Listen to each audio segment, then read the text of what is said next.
আপনারা এই যে দেখতে পাচ্ছেন যে এখানে নদীর মাঝখানে একটি ঘর। আসলে এটা সম্পর্কে আজকে বিস্তারিত কিছু বলবো, কারণ এটা নিয়ে আমি আমার এই ফেসবুক পেজে অনেক পোস্ট করেছি, কিন্তু বিস্তারিত বিস্তারিত কিছু বলা হয়নি এই বিষয়ে। তো অনেকেই হয়তো এই জিনিসটা ভিন্নভাবে ধারণা করতে পারেন। তো আসলে মূলত কথা হচ্ছে যে এই এই যে ঘরটি দেখতে পাচ্ছেন নদীর মাঝখানে, এটা চারপাশে নদী। তো এটা হলো আপনার বলা মেঘনা নদীর একটি দৃশ্য। আপনার মূলত এখানে একটা চর জাগছে, যেটা চর, আর চরের মাঝখানে গড়টা উঠানো হয়েছে। এই চরটা আপনার জোয়ার আসলে মানে ডুবে যায়, আবার বাড়া আসলে এখানে শুকিয়ে যায়। এবং যখন জোয়ার জোয়ার এসে ডুবে যায়, এটার চারপাশে জেলেরা ইলিশ মাছও ধরে, বিভিন্ন মাছ ধরে থাকে। আরেকটা বিষয় হলো গড়টা উঠানোর উদ্দেশ্য হলো একটাই, এখানে আপনার এই চরটা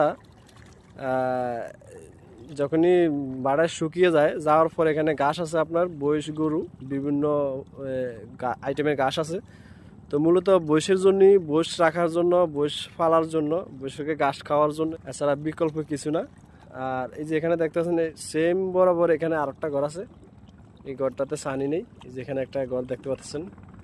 তো এটা একটা মানে বললাম মেঘনা নদীতে এটা একটা মানে চর, যেটা জোয়ার আসলে ডুবে যায় এবং বাড়া আসলে শুকিয়ে যায়। আর যখন বাড়া এসে যখন শুকিয়ে যায়, শুকিয়ে যাওয়ার পর এখানে আপনার বইস ছেড়ে দেওয়া হয় এবং গরু ছেড়ে দেওয়া হয়, দিয়ে ঘাস কেটে নিয়ে খাওয়ানো হয়।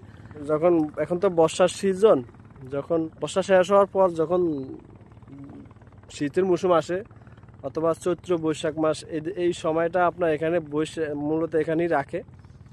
আর যখন বর্ষার সিজনে বসে এখানে রাখা হয় না, আপনার ঘাস খাওয়িয়ে তারা বসটা নিয়ে আসে, দেশ কুলে নিয়ে আসেন।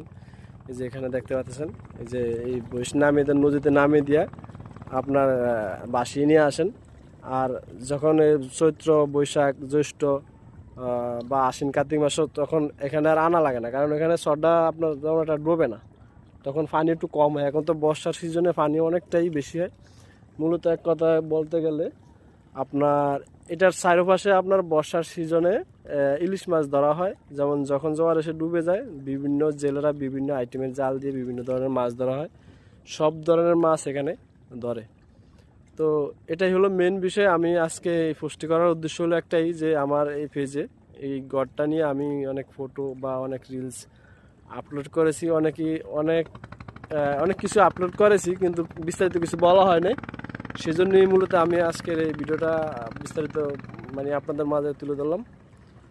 তো এই হলো মেন বিষয়। তো আজকে পর্যন্ত ভালো থাকবেন, আল্লাহ হাফেজ।